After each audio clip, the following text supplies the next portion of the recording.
cambiar al mundo, tenemos que formar personas emocionalmente inteligentes.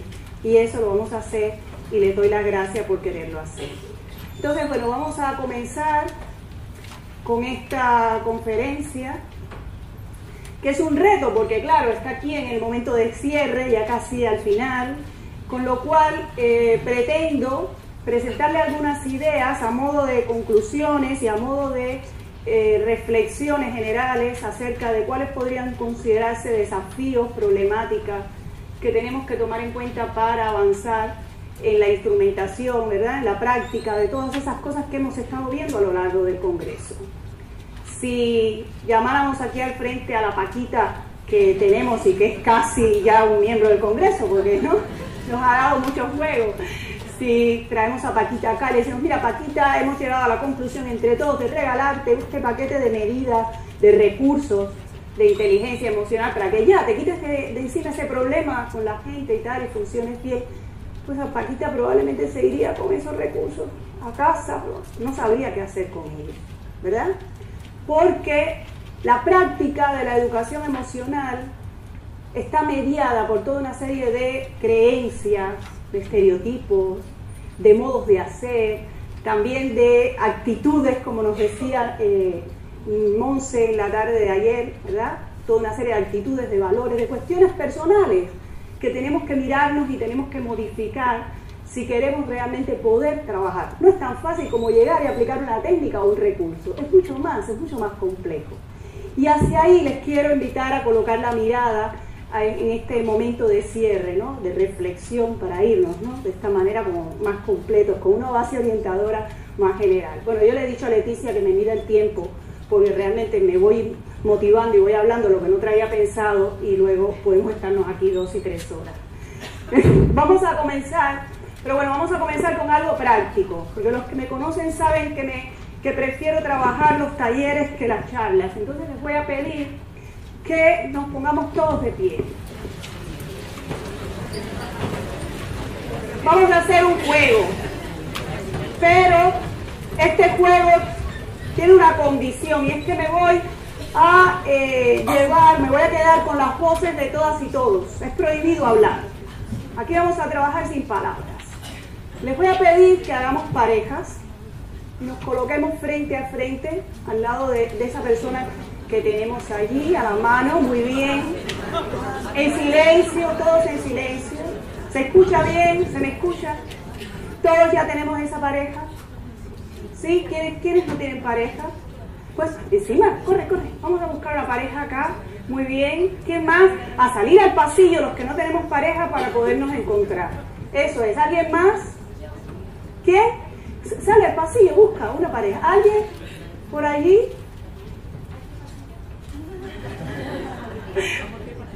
Allí, mira, aquí tenéis a una chica. ¿Ya? ¿Alguien para esta chica, por favor, una pareja? Por aquí, muy bien, ya estamos todos en pareja. Vamos a tomarnos de las manos. Qué bien, ¿no? Qué calidez. Cerremos los ojos y hacemos silencio. Y vamos a sentir las manos de nuestra compañera, de nuestro compañero. Ese calor, esa energía que se transmite a través del contacto con las manos. ¡Qué bien! Y poco a poco vamos a empezar a mover nuestras manos para expresar a esta persona qué es lo que sentimos, qué es lo que sentimos en el aquí y ahora en relación a todo lo que hemos estado trabajando en el Congreso. ¿Qué siento? Vamos a tomarnos un minuto y vamos a disfrutar y a expresar con las manos, sin palabras.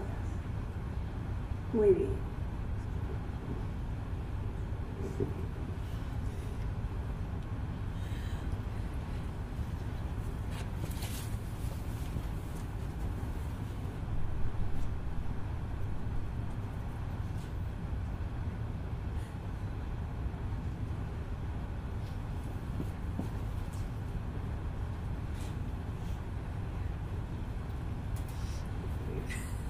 Muy bien, podemos movernos, si queremos también lentamente, en silencio.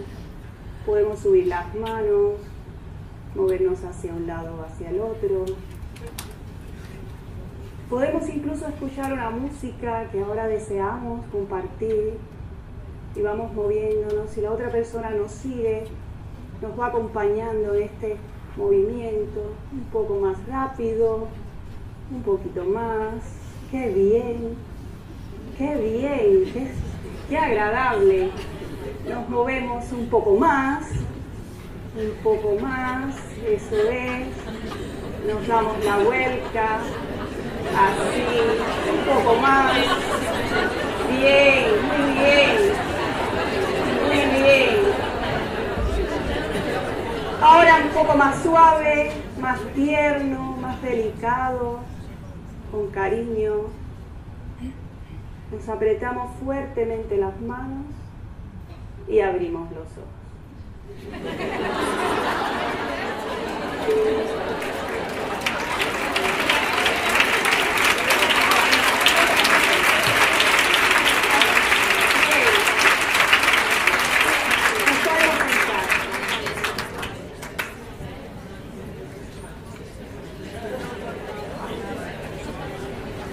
Después de esto tan maravilloso ya no tengo miedo de subirme aquí.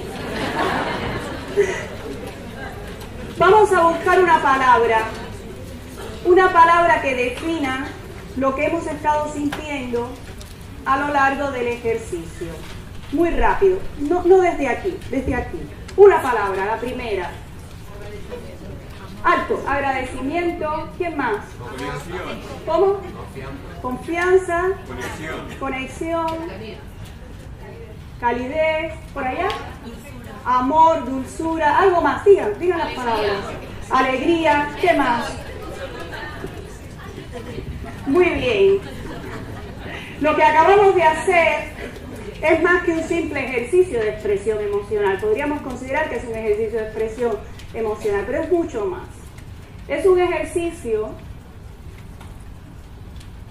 que facilita el contacto emocional. El contacto emocional es ese encuentro consigo mismo y también ese encuentro con los demás, que se produce más allá de la palabra. Es un encuentro con el cuerpo, con la emoción. Y es un encuentro que es la base de las relaciones saludables. Porque si no nos relacionamos con las personas que nos rodean desde el contacto emocional, hay una parte nuestra que se queda fuera de la relación. Con lo cual no funcionamos con integridad.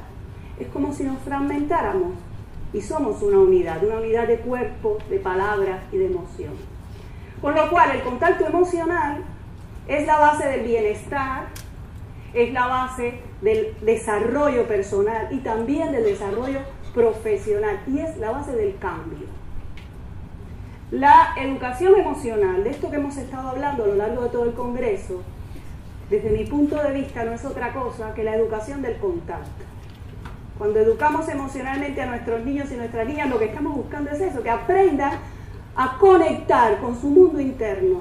¿Qué siento? ¿Qué quiero? ¿Qué necesito? Y también con el mundo del otro. ¿Por qué la educación emocional es la base, verdad, de la educación del contacto? En primer lugar, porque cuando educamos la inteligencia emocional, estamos desplazando la mirada de afuera hacia el mundo interior, hacia nuestro mundo psicológico interno. Estamos aprendiendo a conocernos, a vernos. Bien, y ese desplazamiento nos lleva al desarrollo de toda una serie de procesos de la personalidad, como la autoaceptación, la autocomprensión, todos los autos, la autorregulación, la autodisciplina, el autocontrol, todos los autos que queramos, ¿no? Los producimos desde ahí. Por tanto, desarrollamos fuerza, seguridad, desarrollamos autoconfianza, ¿verdad? Es algo de lo que ayer se estaba hablando. Pero en segundo lugar, porque la educación del contacto me está colocando, ¿verdad?, también la mirada en el mundo del otro. Poder ver, poder percibir al otro y poder vincularme con el otro desde una sensibilidad, desde un amor, y por tanto esto nos coloca en esa apertura a la experiencia, al intercambio con el otro. Esta creo que es la esencia, si tuviera que definir, ¿verdad?, la educación emocional. Quiero traerles aquí a esta persona, ¿la conocéis? ¿Quiénes conocéis a Claude Steiner? Levantad la mano. ¿Quiénes no lo conocéis? Bien, pues entonces me alegra haberle traído, porque desde mi punto de vista es mi visión, es la persona que mejor trabaja el tema de la educación emocional. Por favor, leerle. Hay dos obras que os recomiendo. Una, su libro Educación Emocional, y la otra su libro El Corazón del Asunto.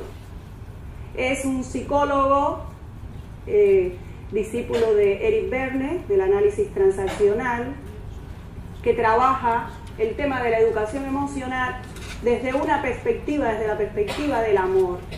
He recogido algunas de sus frases que me gustan mucho. Dice: la educación emocional no es otra cosa que la educación de una inteligencia emocional centrada en el corazón. No es otra cosa que amar, aprender a amar y a ser amado. No es otra cosa que conectarse con las emociones propias y las de los demás. Reconocer nuestra capacidad de intuición, porque a veces nos olvidamos de nuestra intuición, y también de la empatía. Eso creo que es algo que tenemos más claro. Y una frase que me encanta, dice: la educación emocional no es otra cosa que hacer que nuestras emociones trabajen para nosotros, no contra nosotros. Entonces, quería traerles a Claude Steiner porque nos va a acompañar durante toda la conferencia, lo podemos sentir aquí cerca, y les invito a que le podáis leer y consultar. Luego, si vamos a educar, a partir del lunes vamos a hacerlo con más motivación, ¿verdad?, a nuestros niños y niñas en la educación emocional, nos tenemos que hacer estas preguntas. ¿Qué ocurre con el contacto emocional en las familias de estos niños y niñas? ¿Qué ocurre con el contacto emocional en el aula, en las relaciones entre los niños? ¿Qué ocurre con mi manera de vivir y de desarrollar el contacto emocional? Nos tenemos que preguntar también cuánta facilidad, cuánta dificultad y cuáles son los factores que bloquean el contacto emocional. Yo voy a comentarles desde mis experiencias como terapeuta, también como docente e investigadora del tema. Voy a permitirme traer algunos ejemplos acá que nos van a permitir, ¿no?, una visión general de lo que está ocurriendo con relación al contacto emocional. Hay toda una serie, ¿verdad?, de creencias que se ven a través de estos ejemplos que les voy a presentar. Son ejemplos reales. Laura tiene 15 años, está asistiendo a consulta de psicología. Cuando ella tenía 6 años, perdió a su madre, falleció su madre. Me describe una escena muy bonita que recuerda en los momentos finales, cuando su madre ya estaba mal en el hospital. Ella recuerda que estaba parada en una ventana, tenía muchos deseos de llorar. Alguien le había dicho que su madre ya iba a morir, y su padre se acercó y le dijo: no, cariño, no hay que llorar. Empezó a reírse, empezó a tratar de sacarla de esa situación. Sé fuerte, hay que seguir adelante. Resulta que hoy esta chica tiene una gran tristeza que no entiende por qué, y continuamente llora ante diferentes situaciones, ¿verdad? Podríamos decir que Laura sufre de un problema que tiene que ver con la negación de su tristeza. Este es otro caso.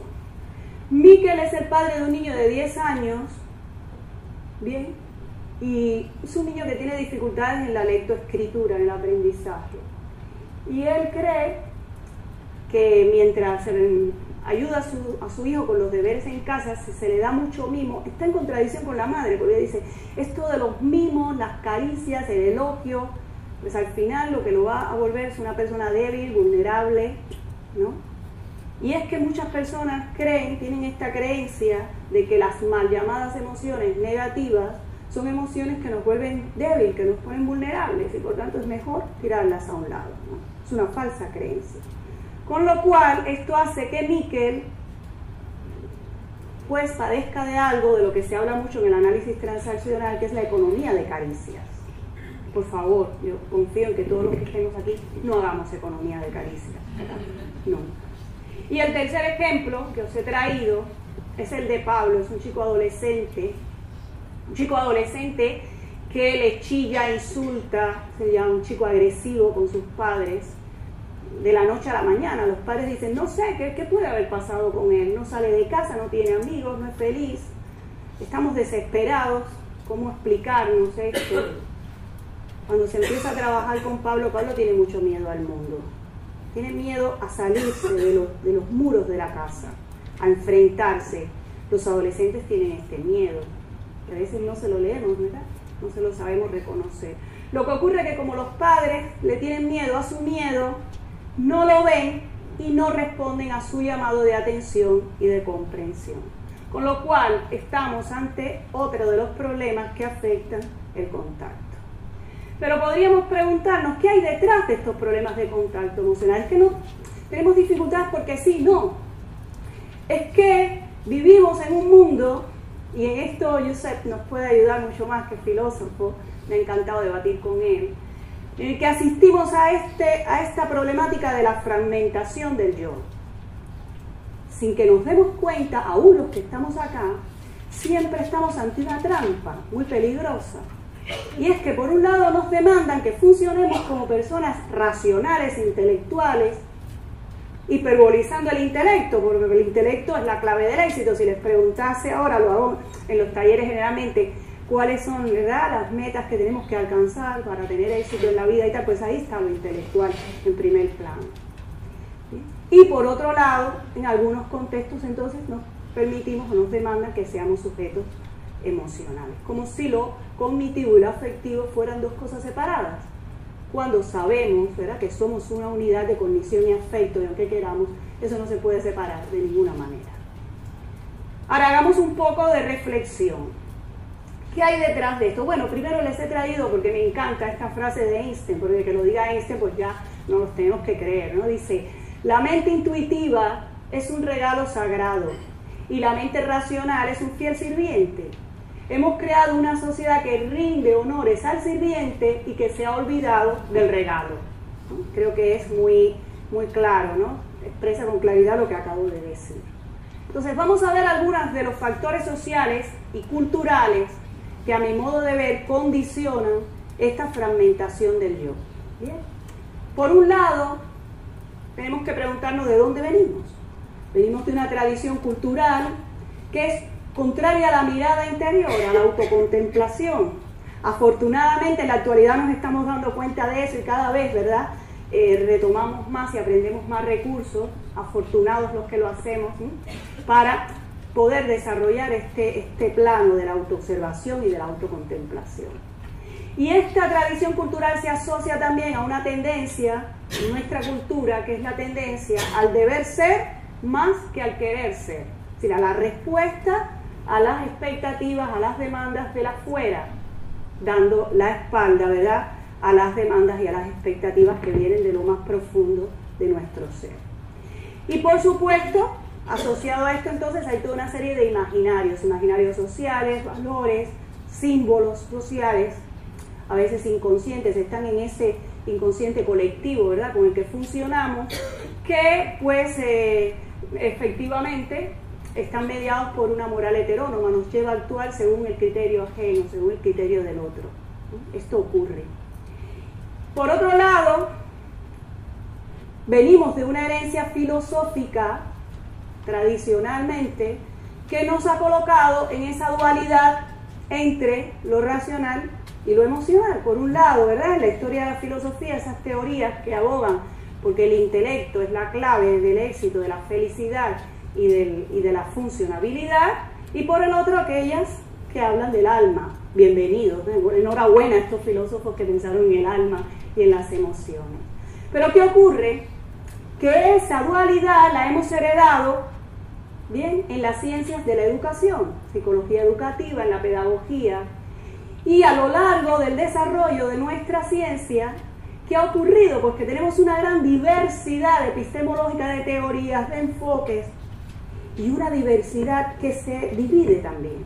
Por un lado, aquellos enfoques, ¿verdad?, que trabajan más lo conductual, lo cognitivo, eso está en la educación, en la terapia, ¿verdad? Y por otro lado, pues los enfoques que abordan lo emocional, ¿verdad?, el psicoanálisis, el humanismo, hemos estado hablando mucho aquí de humanismo, ¿verdad? La Gestalt, análisis transaccional, que son enfoques que abogan más por lo emocional.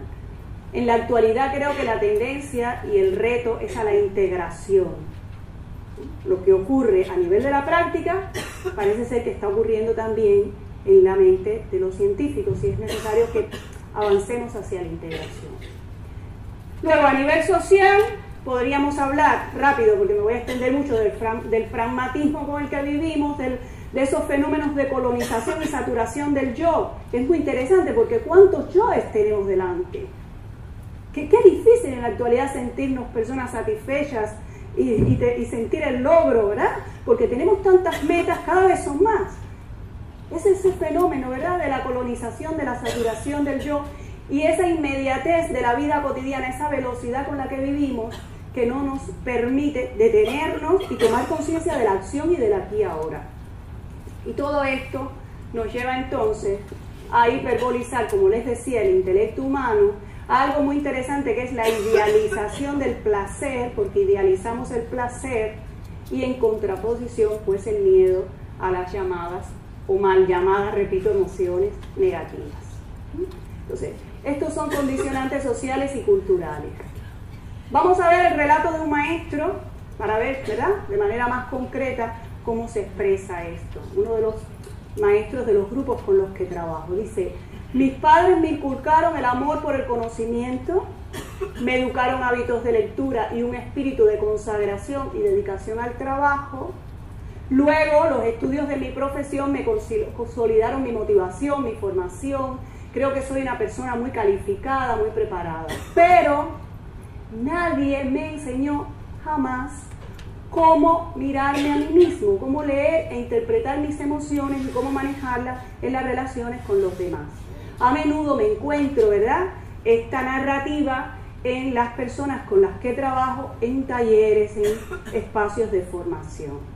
Personas que vivencian mucho éxito en algunas esferas de su vida y sin embargo tienen grandes dificultades para relacionarse, o en la mayoría de los casos lo hacen desde una posición muy empírica, ¿verdad? Nadie les ha enseñado cómo hacerlo.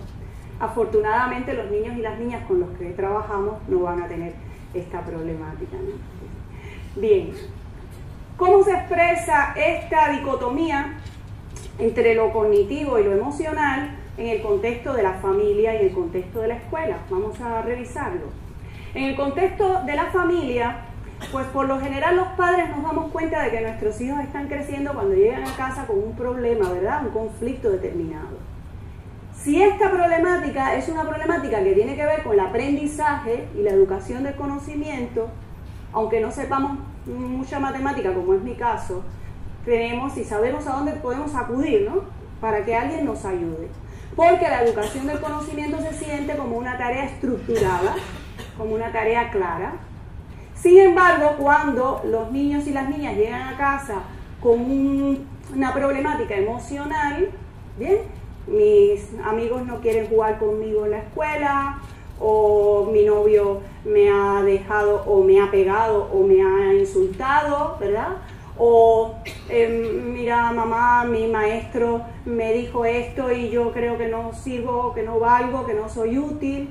Cuando los niños llegan con estas problemáticas, los padres generalmente lo reciben con desagrado porque expresan angustia, expresan miedo, no saben cómo poderles ayudar. Y esto es por el hecho de que la educación de las emociones es una tarea inestructurada. Nadie les ha enseñado cómo hacerlo. Nos podríamos preguntar qué ocurre en el contexto escolar, cuáles son las vivencias que tenemos sobre esto, sobre esta relación entre la educación del conocimiento y la educación de las emociones, las maestras y los maestros. Y aquí les voy a colocar un pequeño ejercicio. Imaginemos que esta es una esfera que representa toda la actividad escolar, todo lo que hacemos dentro de la escuela con los niños y las niñas. ¿Bien? Vamos a intentar dividir qué fragmento de esa esfera, bien, en nuestro día a día se ocupa la educación del conocimiento y cuál es el fragmento que dedicamos a educar las emociones. Hagamos el dibujo muy rápidamente, ¿sí?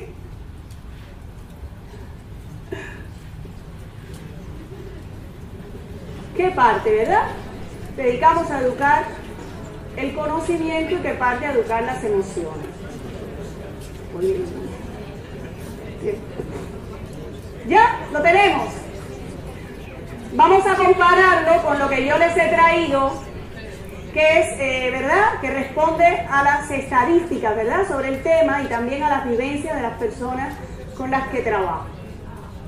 Todo parece indicar que alrededor, entre un 75 y un 80% de lo que hacemos en la escuela se dedica a la educación del conocimiento, y luego la educación emocional queda en ese fragmento que, cuidado, no es privativo de la educación emocional, ahí hay otras muchas cosas. Educación física, artística, etcétera, etcétera. En la mayoría de los casos, este pequeño % no está incluido dentro del diseño curricular, sino dentro de lo que llamamos actividades extraescolares. Con lo cual, si hay una división de lo curricular y lo extraescolar, eso significa que esto es más importante y lo otro, optativo, menos importante, ¿no? Esto es una realidad que enfrentamos en el contexto de la escuela. Ahora, ¿qué se dice en el campo de la investigación con relación al estado del arte, ¿verdad?, de la educación emocional en España? ¿Qué está pasando, verdad, en España con este tema? Bueno, yo, como sabéis que no soy de aquí, llevo muy poco tiempo aquí, pues me he dedicado a investigar para ubicarme en el contexto, ¿no?, de qué es lo que está ocurriendo. Pues, por un lado, parece ser que efectivamente en las últimas décadas, fundamentalmente en la última década, porque luego desde los años 90 es que se trabaja más este tema de la inteligencia emocional, cuando Goldman lo hizo público, ¿no?, lo divulgó, pues en la última década hay un aumento del interés por el tema. Y han aumentado también las experiencias en los niveles de la educación infantil, primaria y secundaria. No así en el resto de los niveles de la educación. Parece que en la medida que ascendemos en los niveles de la educación vamos perdiendo esta actividad. Luego hay una gran sensibilidad, enhorabuena, de los docentes por incorporar la educación emocional. Sin embargo, en la práctica se comprueba que existe todavía esta separación a la que hemos hecho referencia y que la educación emocional se queda a la saga, ¿verdad?, en un segundo plano. Por tanto, se aboga por dos cuestiones fundamentales. Una, la necesidad de que validemos las experiencias que incorporamos, porque si no las validamos, ¿verdad?, parece ser que no son importantes. Y por otro lado, que avancemos también en la formación del profesorado, porque esto es una de las cuestiones que se identifican como una necesidad. Ahora bien, hasta aquí hemos planteado tres ideas esenciales. La primera, la educación emocional es la educación del contacto, ¿verdad? Para educar emocionalmente a nuestros niños y niñas necesitamos trascender en ellos y en nosotros mismos esa dicotomía entre ser seres racionales o seres emocionales. Somos una unidad. Y en tercer lugar, tenemos que trabajar por integrar la educación emocional y la educación del conocimiento, que no tienen por qué ser cuestiones separadas. Bien, con estas tres premisas les voy a invitar a hacer un recorrido. Vamos a entrar ahora a hacer un viaje dentro del proceso de educación emocional. Les voy a proponer la estrategia con la que trabajo, que es la manera en la que organizo este modelo, con la integración de diferentes aportes, de diferentes propuestas, ¿verdad? Para mí, la educación emocional es una escalera. Es un proceso que incluye diferentes niveles. Niveles que se incluyen unos a otros, ¿verdad?, pero que son niveles complejos. El proceso de educación emocional es un proceso complejo, porque no se reduce, como decía al principio, a habilidades y competencias determinadas, sino que incluye mucho más. Nos incluye también como personalidad. Hemos estado hablando aquí de autoestima, ¿verdad?, de autovaloración, de valores, de procesos de la personalidad que participan de la educación emocional. Entonces es importante poderlo ver desde esa complejidad. Bueno, podría parecer una verdad de perogrullo, pero si es que si analizamos los modelos de inteligencia emocional que se nos ofrecen en la literatura, hay una clasificación que debemos tomar en cuenta. Por un lado están los modelos que trabajan solo a nivel del desarrollo de competencias y habilidades, Y por otro lado están los modelos que tienen esta visión más completa, ¿verdad? Y que integra la personalidad. Entonces yo quiero que lo veamos desde ahí.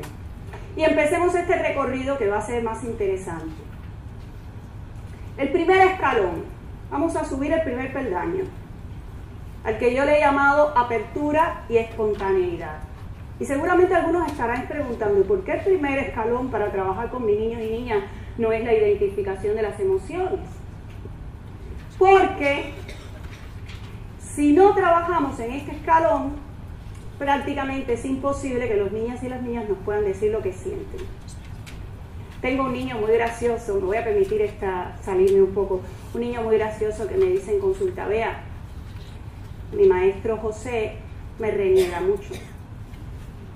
Y claro, yo no quiero a mi maestro José. ¿Qué sientes por tu maestro José? Hacemos una silla vacía, él le habla a José en la consulta, le dice esto, lo otro, todo lo que quiere, saca afuera todo su enfado. Y le digo, ¿y allí?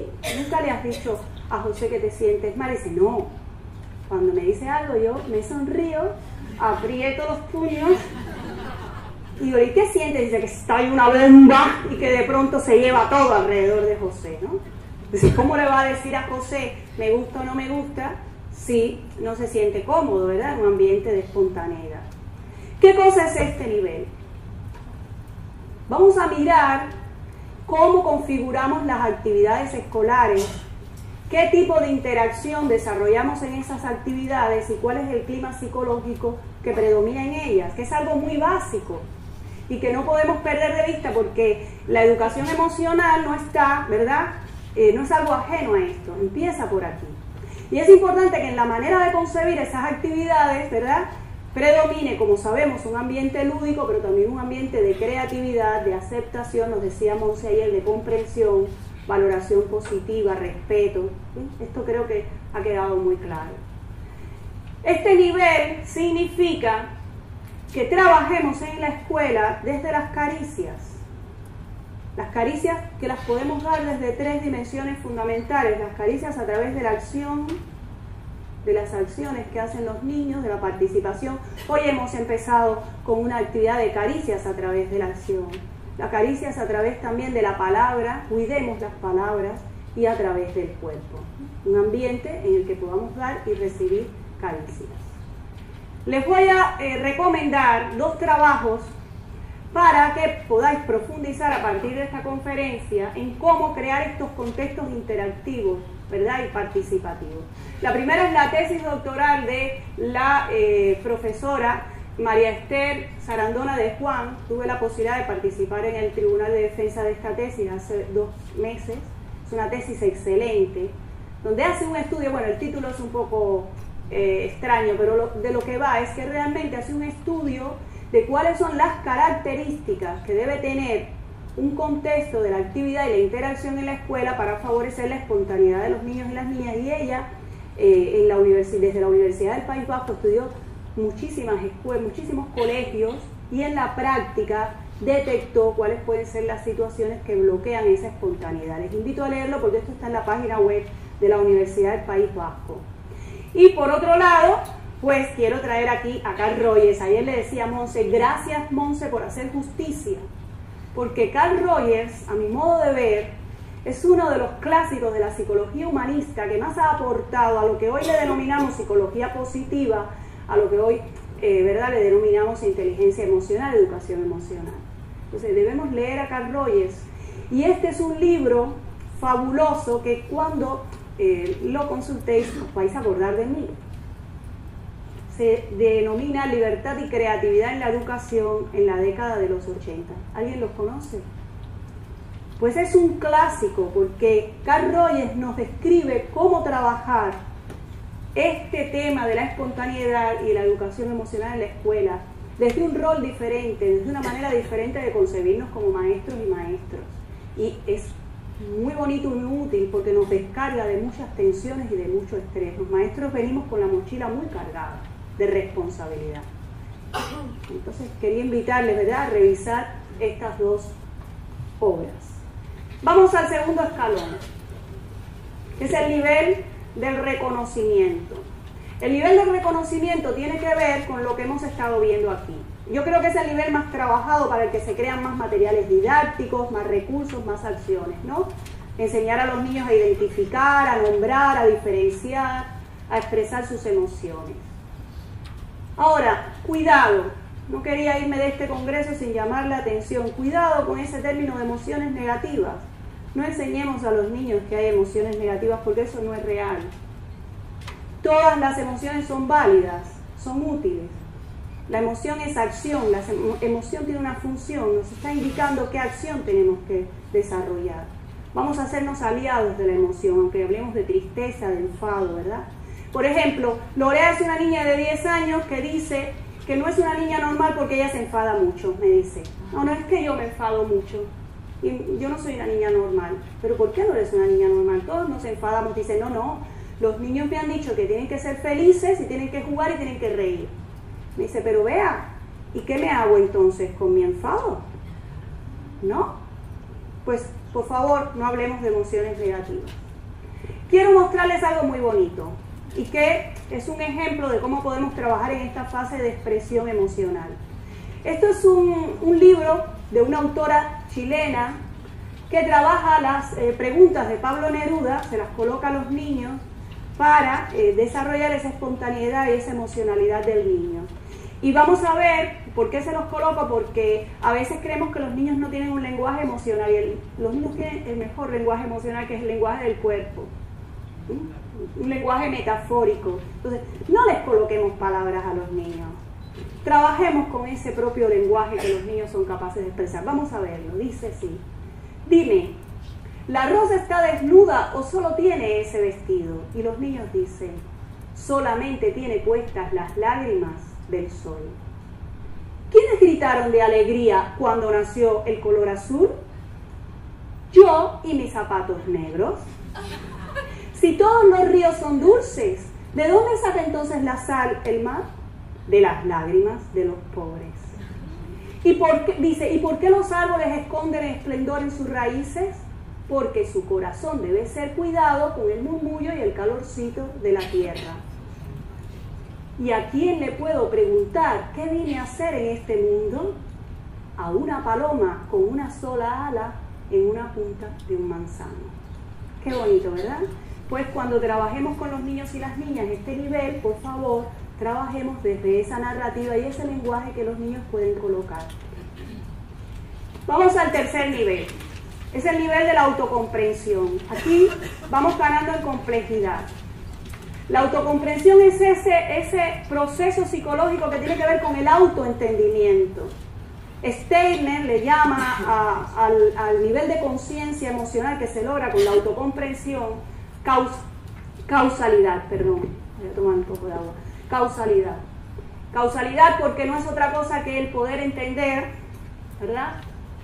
Pues en ese diálogo interior, en ese diálogo consigo mismo, ¿qué hay detrás? ¿Cuáles son las razones, verdad?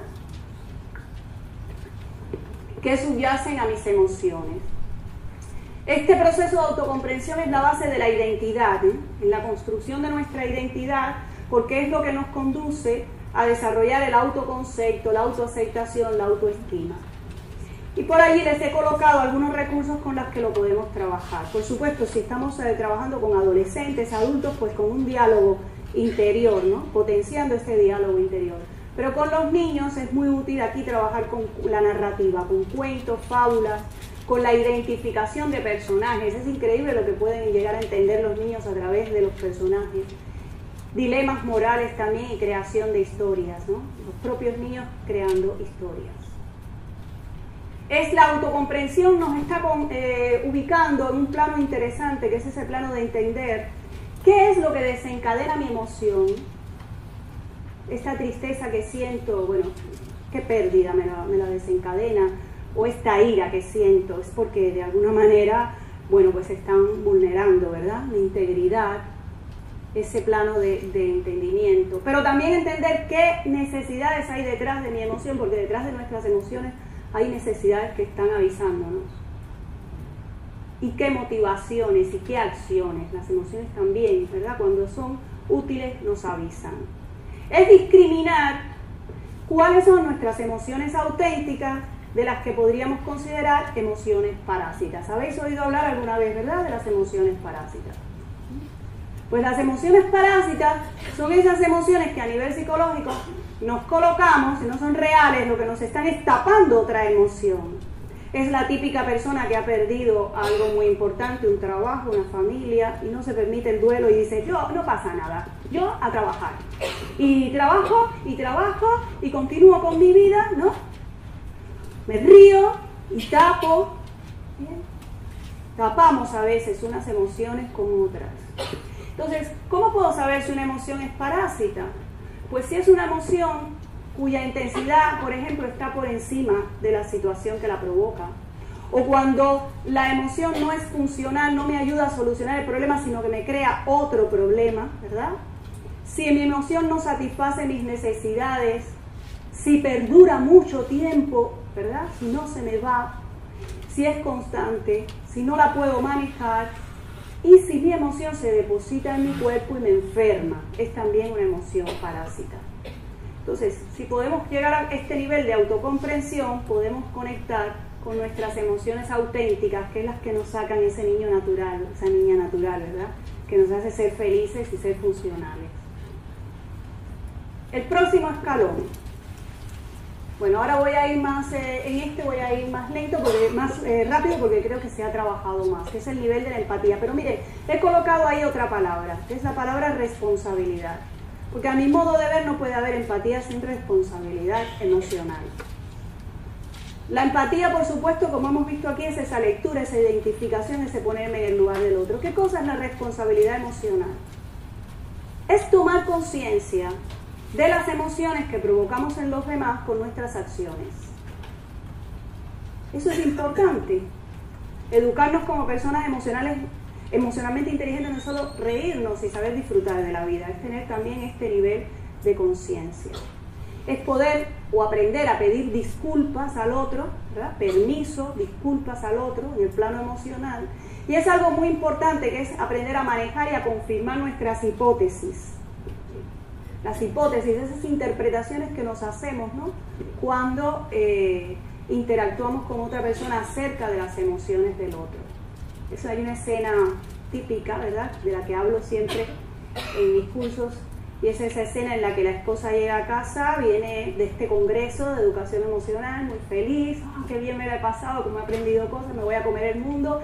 Llega, su esposo está sentado frente a la tele y ella le empieza a contar, oye, quiero contarte, mira, y esta actividad y la otra, y Leticia, el sombrero y la música, y lo bien que nos las pasamos. Y él dice, ah, bien, bien. Y ella de pronto dice, pero bueno, se enfada, se va a su habitación y empieza a manejar hipótesis. No me toma en cuenta para nada, se ha disgustado porque yo me he ido el fin de semana y no le he priorizado, no me quiere. Muchas hipótesis. La esposa se enfada, le trata un poco borde al esposo, el esposo se enfada y aparece un gran conflicto. ¿Qué ocurre si la esposa llega, le empieza a contarlo, nota así y le pregunta, perdón, ¿por qué siento, verdad? Tengo la sensación de que no estás fluyendo, de que no me estás escuchando, ¿por qué? Y él le dice, perdón, amor, es que he tenido hoy un problema en mi trabajo y no te lo he querido contar para no estropear este disfrute que estás teniendo de tu congreso. Oye, qué diferente, ¿verdad? Esto nos pasa continuamente.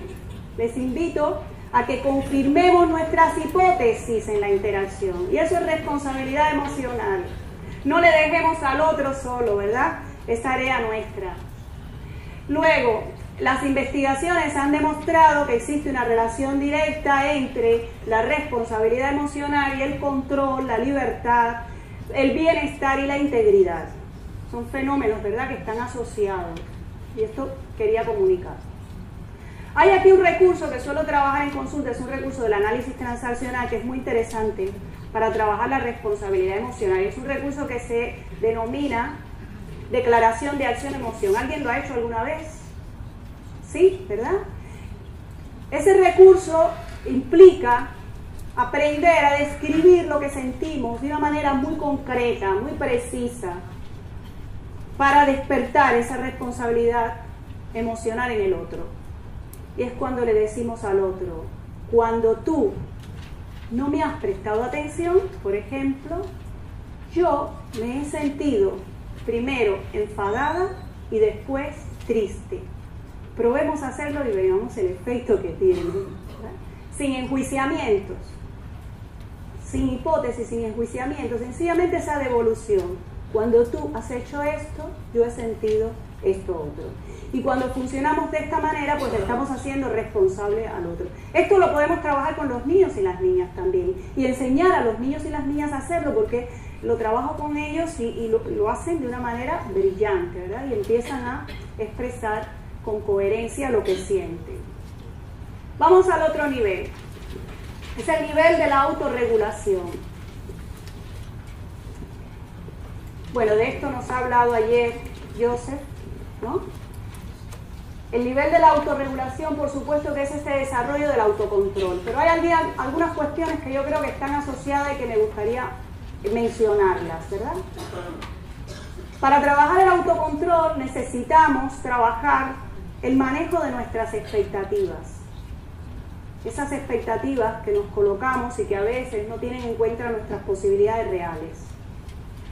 Para trabajar el autocontrol es necesario también trabajarnos nuestra percepción del logro, y esto yo sé que a Leticia le encantará que lo diga, porque nos reconocemos muy poco, el éxito, el logro, ¿verdad? Entonces es importante tener una percepción adecuada y una sensación cotidiana de agradecimiento, ¿verdad? Con la vida y con los logros y con las cosas que tenemos y que podemos disfrutar. Trabajar el autocontrol implica también, como habéis visto ayer, trabajar la tolerancia a la frustración, prepararnos, desarrollar nuestra capacidad para tomar decisiones ante los conflictos y contingencias de la vida de carácter emocional, y es trabajar también el establecimiento de límites, que es una de las cosas que más trabajo con las personas en la terapia. Aprender a establecer los límites con el otro, ¿no? En el plano emocional. Hay un tipo de técnica que les quiero comunicar. ¿Habéis oído hablar del psicodrama? ¿Hay alguien que esté preparado en psicodrama aquí? Levante la mano. ¿Alguien tiene formación? Pues yo quiero hacer un comercial, ¿no? A favor de las técnicas psicodramáticas, bueno, como psicodramatista que soy. El psicodrama es un recurso que utiliza la representación dramática para trabajar en diferentes niveles y tiene un poder, y es que nos permite traer a la situación del grupo, al aquí y ahora, las situaciones de la vida cotidiana que las personas están afrontando. Y al traerlas a la situación del grupo, se pueden, ¿verdad?, reparar, se pueden trabajar y se pueden reparar. Es un recurso muy valioso para trabajar la autorregulación in situ, para que la persona no solo se vaya o se marche de los grupos con ideas ¿verdad?, o pautas, sino para que lo pueda trabajar en situación. Los típicos juegos de roles que conocemos y los cambios de roles que nos ayudan a colocarnos en el lugar del otro, ¿verdad?, la representación de escenas, la multiplicación dramática, que es el cambio de la escena, monólogos, soliloquios, técnicas que podemos trabajar, nos podemos formar, y son técnicas muy valiosas incluso para trabajar algunas, desde el punto de vista didáctico, algunas materias, ¿no?, en el contexto de la clase. No solo son técnicas aplicadas al ámbito de la psicoterapia, sino también aplicadas al ámbito de la educación. Y llegamos al último nivel de la escalera. Es el nivel que llamamos de interactividad. Es el nivel superior de desarrollo de la conciencia y la gestión emocional, y que tiene que ver con esa percepción de las emociones más allá del contacto con un otro. Implica, ¿verdad?, la percepción de las emociones en los grupos, en las instituciones, en los ámbitos sociales, políticos. Uy, cuántas personas necesitan que desarrollemos este nivel de interactividad, ¿no? Todos los políticos, ¿verdad?, deberían tener este nivel de desarrollo. Y lo que se trabaja acá, ¿verdad?, nos está marcando ya pues un nivel cualitativamente superior de la inteligencia emocional. Bueno, les voy a invitar, porque no tenemos mucho tiempo como para trabajar esto, hasta las 1:30. Ah, bueno, pues muy bien, entonces sí. Pues sí, porque quería hacerlo, pero supuestamente debíamos terminar a las 15, ¿no?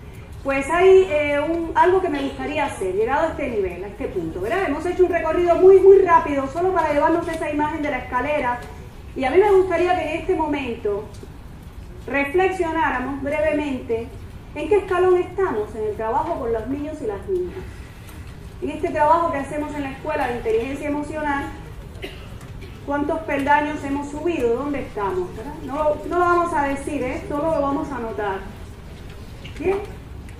Cuando lo hagáis, podéis levantar la mano y ya sé que todos lo tenéis. ¿Bien? ¿Ya? Qué trabajo, ¿no? Cuesta darnos cuenta. Ya lo tenemos, levantamos la mano los que lo sabemos. Cuesta mucho, ¿verdad? Les invito a esta autorreflexión, ¿verdad? Con relación al trabajo de educación emocional con los niños en el aula, en qué nivel de la escalera estamos. Si esto fuera un taller, aquí tendríamos una puesta en común fabulosa, ¿no? Vamos entonces a levantar la mano las personas que creen que están en ese nivel, lo trabajan, de apertura emocional. Sin miedo.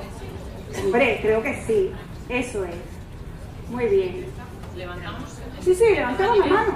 Los que creemos que sí, que estamos ahí en ese primer escalón. Bien. Sí, cuando hablamos de estos niveles, ¿verdad? Estos niveles se incluyen unos a otros, ¿verdad? Por supuesto, claro. Pero puede ocurrir perfectamente porque son también niveles recurrentes, ¿verdad? Relativamente independientes. Yo puedo estar en un nivel sin haber trabajado el anterior. Pero claro, ¿qué ocurre si yo estoy trabajando en el segundo escalón y no tengo el primero? Me cuesta subir, ¿no? La subida, por eso la metáfora de la escalera, la subida es más compleja, ¿verdad? Pues ¿quiénes están en este segundo escalón de la identificación? Muy bien, es el que más trabajamos, ¿verdad? Bueno, y no vamos a seguir haciendo un examen aquí, que no es el interés. Solo tomar conciencia, ¿verdad?, de que estos en efecto son niveles incluyentes, que es necesario, ¿verdad?, irlos desarrollando paulatinamente, y que, algo muy importante, los podemos desarrollar teniendo en cuenta las etapas del desarrollo evolutivo por los que transitan las niñas y los niños. ¿Sí? Sus características del pensamiento, del desarrollo socioafectivo. ¿Sí? Para cerrar, quiero comunicarles 3 cuestiones esenciales que, a mi modo de ver, tenemos que tener en cuenta para esta subida por la escalera. ¿Sí? La primera tiene que ver con un obstáculo que viene de ese paradigma tradicional de la educación. Es una obsolescencia de ese paradigma tradicional que, sin darnos cuenta, a veces está, ¿verdad?, en nuestra práctica profesional. Creo que afortunadamente las personas que estamos aquí probablemente tenemos superados muchos de estos estereotipos, ¿sí? Entonces debemos reconocernos que eso es un paso de avance importantísimo para poder trabajar con las emociones. Estas creencias, por mencionar algunas, son, por ejemplo, esa idea de que el adulto es el que sabe, el que manda y enseña, y el niño ignora, obedece y aprende, de que el aprendizaje implica de manera directa un desarrollo, cuando sabemos que no es así.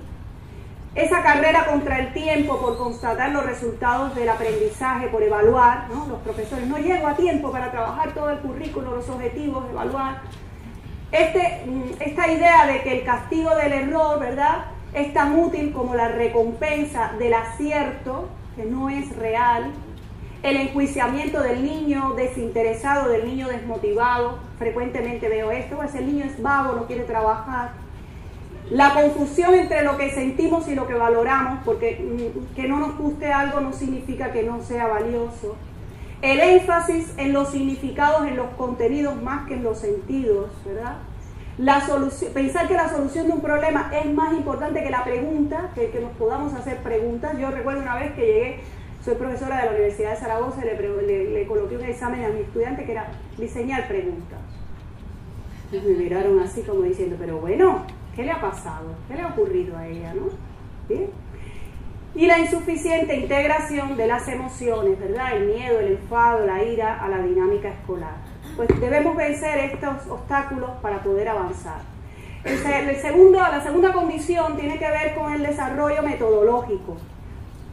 Necesitamos, para introducir esto en la escuela, hacer un cambio, pasar de lo que podríamos considerar una pedagogía de la palabra, que aún subsiste, a una pedagogía de la interacción. Una experiencia de aprendizaje que tenga en cuenta las vivencias, el sí mismo y que tenga en cuenta la vida. Eso es importante. Empecemos por colocar a los niños en círculos porque los niños se puedan mirar y puedan interactuar unos y otros. Y aprendamos recursos de aprendizaje grupal, ¿verdad? El aprendizaje grupal es una alternativa. Ahora, estas son dos condiciones necesarias, pero no suficientes. Hay una tercera que creo que es la más importante de todas y tiene que ver con esta frase que les he traído del psicólogo y pedagogo Loris Malaguzzi, que dice: la jirafa tiene tan lejos la cabeza del corazón que se enamoró ayer y aún no lo sabe. ¿Qué significa esto? Esto significa que tenemos que empezar por la educación emocional del profesorado. Si no nos formamos como personas emocionalmente inteligentes, no podemos desarrollar la inteligencia emocional de los niños y las niñas. Esto parece una verdad de perogrullo, pero es la primera. Por eso lo he colocado para que os lo llevéis.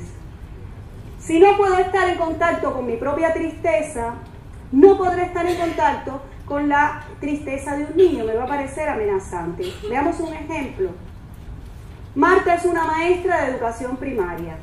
Ella tiene una niña en clases que siempre está triste.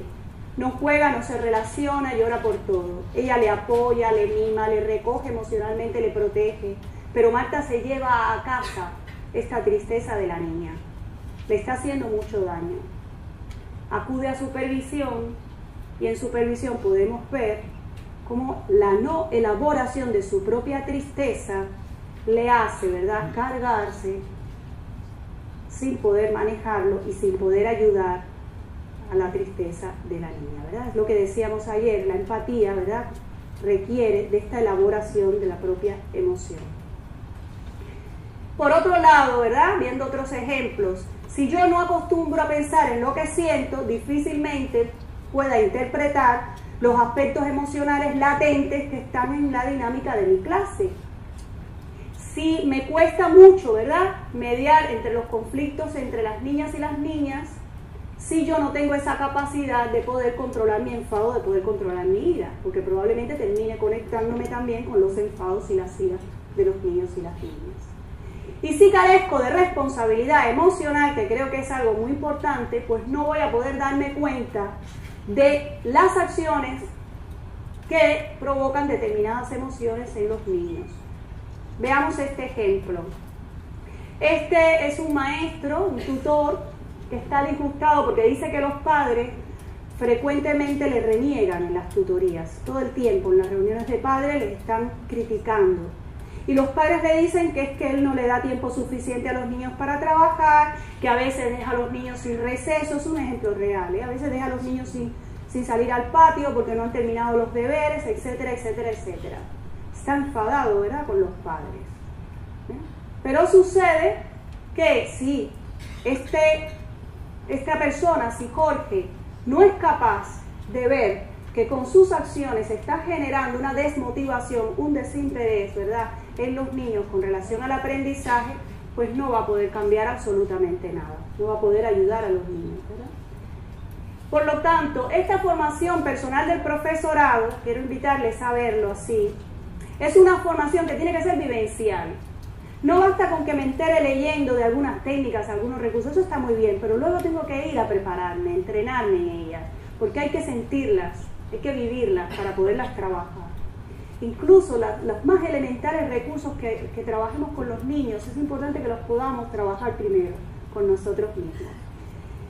Conduce necesariamente al desarrollo de la autorreflexión, de una autorreflexión emocional, que tributa en dos sentidos fundamentales. Primero, en el conocerme bien como maestra y maestro, pero lo más importante, en que sea la autorreflexión un instrumento que me acompañe siempre en mi práctica profesional. porque la autocomprensión no es un proceso que termina, es un proceso de una vez y para siempre, ¿verdad? Sino es un instrumento también de trabajo. Hablamos además de una formación personal, bueno, pues que nos prepare para gestionar las emociones en ese plano de la interacción y también para mediar los conflictos, problemas éticos que se puedan presentar en el aula. Y luego, lo más importante, es una formación también que nos desarrolle una motivación intrínseca, una motivación hacia la esencia misma de la profesión y que nos permita, y esto es lo más importante, integrar nuestro yo emocional a nuestro sentido de identidad profesional. Con lo cual, la educación, nuestra educación emocional, ¿verdad? La podríamos ubicar aquí en la escalera si tuviéramos tiempo, ¿verdad? Vamos a hacerlo muy brevemente. ¿En qué escalón estoy? Yo, como persona, ¿en qué escalón estoy en este desarrollo de la educación emocional? Es interesante que nos podamos colocar aquí y luego nos comparemos con lo que hemos hecho antes. Si estamos en un escalón inferior al que estamos intentando trabajar con los niños y las niñas, pues ahí tenemos un problema y debemos trabajar y desarrollar. Les hablo de una nueva identidad profesional. ¿Qué es esa nueva identidad que está surgiendo aquí, en este congreso, en esta motivación que tenéis, en esta intención de educar? Somos protagonistas de una nueva identidad profesional. Es una identidad profesional que implique un sentido de sí mismo, una manera de vernos como maestros y maestros, que integre lo personal y lo profesional. Bien, que no nos veamos como personas por un lado y como profesionales por otro, sino que nos podamos ver como unidad. Una nueva identidad que nos ayude a entender que la persona que somos, sea cual sea, esta persona que somos es el principal recurso que tenemos para educar. Entonces no despreciemos nuestros rasgos, nuestras características, nuestras aptitudes, sino que podamos utilizarlas desde una manera muy diferenciada, muy particular de enseñar, que no tiene que ser la misma para todos. Que eduquemos a los niños emocionalmente no significa que lo hagamos del mismo modo. Significa que lo hagamos desde esa persona que somos. Una nueva identidad que nos fortalezca el sentido de pertenencia a la profesión, como lo tenemos aquí, desde ahí, desde las emociones. Que nos permita no solo satisfacer las necesidades relacionales de los niños, sino también las nuestras en esa interacción con los niños. No hay nada más terapéutico y más agradable y más enriquecedor que el contacto con un niño, ¿verdad? Y que nos permita entonces o nos aporte bienestar, autorrealización y autodesarrollo. Porque sin lugar a dudas el contacto emocional, ese contacto emocional del que hemos hablado, que hemos probado al empezar la conferencia, es un elemento mediador en la zona de desarrollo próximo de los niños y las niñas. No solo desarrolla la educación emocional, desarrolla también los aprendizajes. En la medida en que nos contactamos, en que nos relacionamos desde ahí, estamos preparando a los niños para aprender más y para aprender mejor. Por eso les quiero hacer esta invitación a modo de cierre, que es que si queremos trabajar la educación emocional, por favor, vamos a abrir el corazón. Es lo primero que tenemos que hacer. Entonces les voy a regalar una poesía que me gusta mucho para que os la llevéis en sus corazones. Mi corazón es un extraño señor, siempre vestido de fiesta, de chaleco rojo y sombrero de copa. Mi corazón no habla inglés ni francés, sino una lengua de seda que solo lo conocen los enamorados. Mi corazón es un señor muy atareado y aunque nunca esté de moda, yo siempre escucho su opinión y su latido.